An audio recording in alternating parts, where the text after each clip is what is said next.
am Dixon. I'll be reading from Boston and Beyond, Tyre and Phoenix.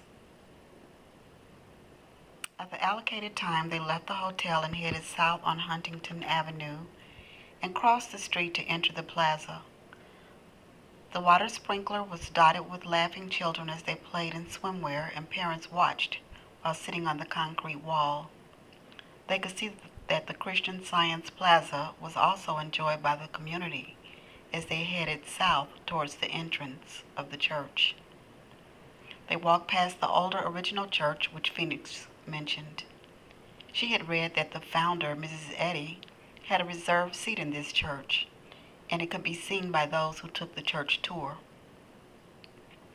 The older church was still used on a regular basis for certain services and activities.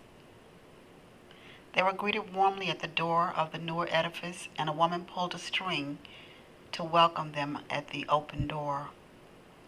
They silently noticed the inscriptions engraved into the walls throughout the building. Some were scriptural quotes, and others were quotes by the founder, Mary Baker Eddy. The main floor was rather full, so they decided to take the winding staircase upstairs and sit in the first balcony.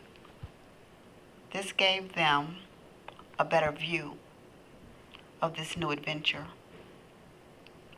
They did not know fully what to expect, but on the walk over, Phoenix had told Tyre that the entire sermon was done through readings from the Bible and the Christian Science textbook.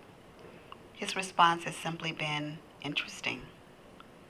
They listened attentively to the readings by the two readers known as the first and second reader, sang at the prescribed times, and took leads from others in the congregation. The solo by the male soloist was breathtaking as he sang the Lord's Prayer. His voice sounded like a lyre or a flute, and it brought tears to Phoenix's eyes.